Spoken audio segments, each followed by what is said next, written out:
World 11-এর একমাত্র কুমার সাঙ্গাকারের ওপেনিংয়ে নেমে তিনি রান করতেন, আর কেউ পাত্তাও পেত না। Shakib Al Hasan in any day. World 11-ও করে আমি টি-20 cricketer, Yuvraj Singh will be there. Mustafizur রহমানকে আমি এই জায়গাটা রাখতাম, কিন্তু লাসিথ মালিঙ্গাকে আমার, কুলদীপ কখনোই খারাপ বোলিং করেন না। My favourite player is Virat Kohli. I would have love to see Virender Sehwag আর ইমরান নাজির ওপেনিং করছেন। আগামীকাল এশিয়া শ্রেষ্ঠত্বের জন্য লড়বেন ভারত পাকিস্তান।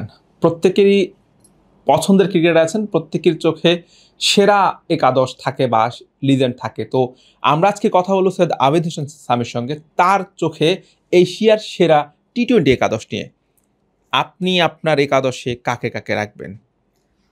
টাফ বলাটা এই কারণটা হচ্ছে আমি তো টি-20-র একেবারে শুরু থেকে দেখেছি এশিয়ার অনেক প্লেয়ারই পছন্দের ছিলেন। একদিকে সেহওয়াগ গাম্ভীর ওপেনিং জুটিটা পছন্দ ছিল, আবার ইমরান নাজিরকেও খুব ভালো লাগতো, দিলশান ওপেনিংয়ে বেশ ভালো করেছেন। So there are lot of players, কিন্তু টি-20-র তো একটা বিবর্তনও হয়েছে। আজকে 2007 থেকে 2025 সাল এখন পর্যন্ত অনেক প্লেয়ারই খেলেছেন।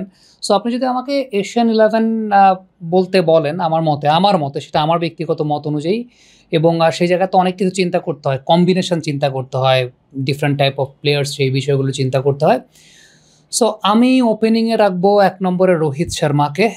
রোহিত শর্মার সাথে ওপেনিং পার্টনার আমার যেটা হবে সেটা একটু আনইউজুয়াল, অনেকে হয়তো বা সেটা বুঝতেও পারবেন না, কুমার সাঙ্গাকারা। আমি কেন রাখবো কুমার সাঙ্গাকারাকে? কুমার সাঙ্গাকারার ক্যারিয়ারের লাস্ট ইনিংসটা দেখে আসেন। ক্যারিয়ারের লাস্ট ইনিংসে ভদ্রলোক 50 করেছেন, এবং আমি left hand right hand combination, Kumar Sangakkara একটা স্টেবিলিটি দেন প্রত্যেকটা দলে, এবং ওপেনিং করার সক্ষমতাও তার আছে। তিনি ব্যাটিং করতেন নর্মালি, কিন্তু ওপেনিং করার সক্ষমতাও আছে। আমার মনে আছে একবার একটা সুপার সিরিজ হয়েছিল অস্ট্রেলিয়া এবং ওয়ার্ল্ড 11। সেই অস্ট্রেলিয়া ওয়ার্ল্ড 11 সিরিজে ওয়ার্ল্ড 11-এর একমাত্র কুমার সাঙ্গাকারের ওপেনিংয়ে নেমে তিনি রান করতেন, আর কেউ পাত্তাও পেত না। So Kumar Sangakkara is that kind of player, এবং তারপর টি-20 ক্রিকেটে স্টেবিলিটি রাখতে যতদিন পর্যন্ত খেলেছেন খুব ভালো খেলেছেন। 3 নম্বরে no one than Virat Kohli. আমার কাছে মনে হয় যে বিরাট কোহলি উইল বি দেয়ার। 4 নম্বরে আমার কাছে খুব পছন্দের, আসলে 2009 টি-20 বিশ্বকাপে শাহিদ খান আফ্রিদি 4 নম্বর পজিশনে ব্যাটিং করেছিলেন। ওই ফেজটা আমার খুব পছন্দ, ওই সময়টা আমার খুব পছন্দ। সো ওই টাইমের শাহিদ আফ্রিদি, বা ওই প্রাইম টাইমের শাহিদ খান আফ্রিদিকে আমি 4 নম্বর পজিশনে সেই জায়গাটায় রাখতে চাইব।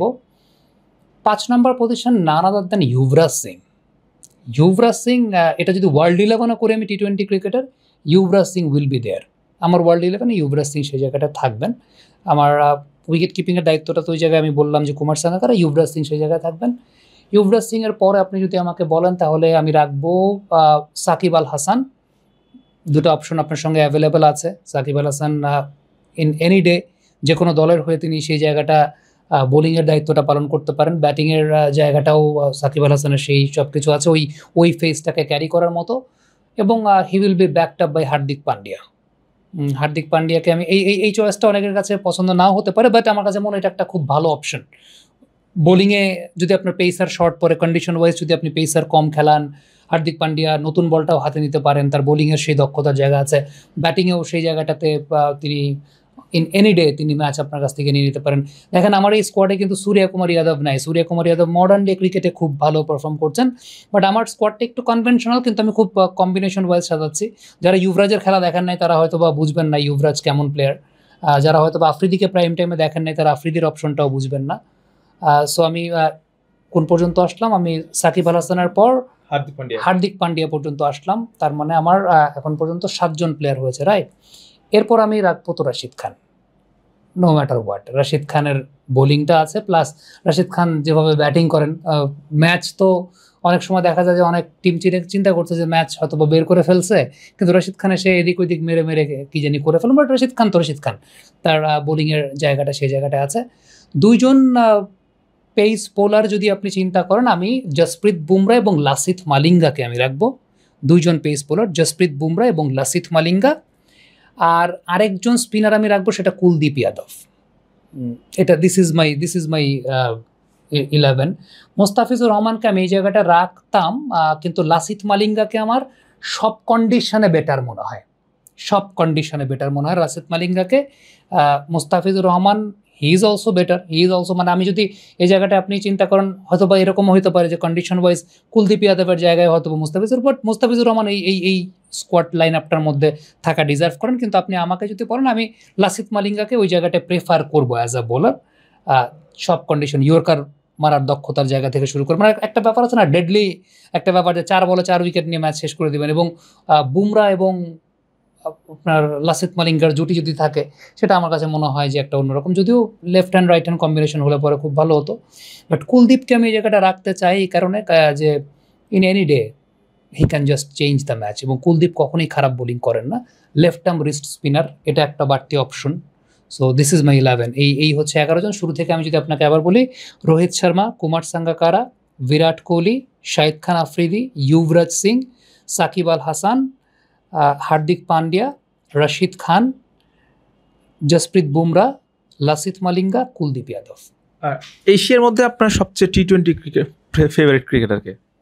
এশিয়ার মধ্যে টি-20 ক্রিকেটের সবচেয়ে ফেভারিট প্লেয়ার বিরাট কোহলি। আর ওয়ার্ল্ড ক্রিকেটে? ওয়ার্ল্ড ক্রিকেটে যদি আপনি আমাকে বলেন, ওয়ার্ল্ড ক্রিকেটও মনে হয় বিরাট কোহলি। আমার কাছে মনে হয় বিরাট কোহলিকে আমি খুব হাইলি রেট করি। আপনি এরপরে যদি বলেন, সেটা আমি ডেফিনেটলি অনেকগুলো নাম আসতে পারে, কিন্তু বিরাট কোহলি আমার কাছে আসলে, মানে টি-20 ক্রিকেটে হয় কি, টি-20 cricket is not only about আপনাকে গিয়ে 4-6 মারতে হবে, কিন্তু সিঙ্গেলস ডাবলসের উপর বেস করে আপনি কিভাবে একটা ম্যাচকে, মানে একটা লোক ধরেন 55 রান করছে, এর মধ্যে 40টা সিঙ্গেল, কিন্তু তার স্ট্রাইক রেট ধরেন 130-140। সো এই ব্যাটিংটা না দেখতে আমার কাছে খুব ফ্যাসিনেটিং লাগে। আমার কাছে মানে আমি জানি না, আমার কাছে বিরাট কোহলি, কারণ সবসময় কিন্তু বিষয়টা এরকম না যে 200 আর 100 রানের খেলা হয়। 150-60-এর গেম কিন্তু অনেক ক্রাঞ্চ গেম হয় বড় মঞ্চে, 160-এর গেম অনেক ক্রাঞ্চ গেম হয়, এবং Virat Kohli is that kind of player যে ওই ক্রাঞ্চ গেমগুলো আপনাকে বের করে দেবে। সো আমার কাছে মনে হয় যে এটা একটু মানে নন কনভেনশনাল শোনাতে পারে, বা অনেকের কাছে একটু আনইউজুয়াল লাগতে পারে, বাট মাই মানে favourite player is Virat Kohli. আপনার ফেভারিট ওপেনিং জুটি? আমি আপনার এই একাদশ থেকে নিতে হবে না, যে কোনো দেশের ফেভারিট জুটি। আমি কি ভিন্ন ভিন্ন দেশের দুইজন বলতে পারবো? আমার কাছে মনে হয় যে এটা I would have love to see যে টি-20 ক্রিকেটে যদি, মানে এশিয়া থেকে যদি বলি, যেহেতু এশিয়া কাপ চলছে, I would have love to see Virender Sehwag আর ইমরান নাজির ওপেনিং করছেন। এটা আমার খুব দেখার খুব ইচ্ছা ছিল, যে এটা যদি কোনোদিন ওই সময় যদি ওয়ার্ল্ড 11-এর খেলা হতো। একবার মনে হয় হলো সেই জায়গাটায় এশিয়ান 11 আর আফ্রিকা 11 তামিম ভাই আর ইমরান নাজির ওপেন করলো।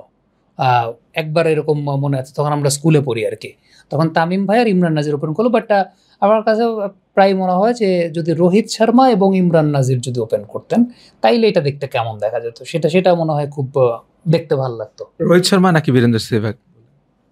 প্রথমে তো বীরেন্দ্র সেহবাগ বলেছেন। এটা অনেক কঠিন কোশ্চেন, রোহিত শর্মা নাকি বীরেন্দ্র সেহবাগ। এটা অনেক, আপনি এই কোশ্চেনটা লাস্টে করা উচিত ছিল। এটা অনেক কঠিন কোশ্চেন, এটা মানে লাস্টের কোশ্চেন হয়ে গেছে। আচ্ছা, আপনি যদি আমাকে বলেন বীরেন্দ্র সেহবাগ। কেন?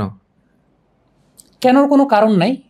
বীরেন্দ্র সেহবাগ আমার কাছে মনে হয় যে সমস্ত বোলারদেরকে বীরেন্দ্র সেহবাগ ফেস করে এসেছেন, বাঘের মতো ফেস করে এসেছেন, Virender Sehwag is something else. এবং টেস্ট ম্যাচ ক্রিকেটে ধরেন 4 মেরে খেলা শুরু করা, ওয়ানডে তো 4 মেরেই খেলা শুরু করতেন, 294 থেকে 300 ছক্কা মেরে করা, এটা বীরেন্দ্র সেহবাগ ইজ বীরেন্দ্র সেহবাগ, মানে সামথিং আনবিলিভেবল। আপনি রোহিত শর্মার সাথে কম্প্যারিজনটা করেছেন দেখে আমার একটু মানে ভেবে বলতে হয়েছে, অনেক সময় নিয়ে বলতে হয়েছে। বাট আপনি অন্য কারো কথা বললে আমার কাছে মনে হয় যে অত বেশি আমার ভেবে বলতে হতো না ওপেনিংয়ে। বীরেন্দ্র সেহবাগ ইজ বীরেন্দ্র সেহবাগ। অনেকেই এই একাদশের সঙ্গে আপত্তি থাকতে পারে, এটা একান্তই সৈয়দ আবিদ হোসেন সামির মতামত, তার চোখে এশিয়ার সেরা একাদশটা বলা হয়েছে। আপনিও কমেন্ট বক্সে আপনার সেরা একাদশটা সাজেস্ট করতে পারেন।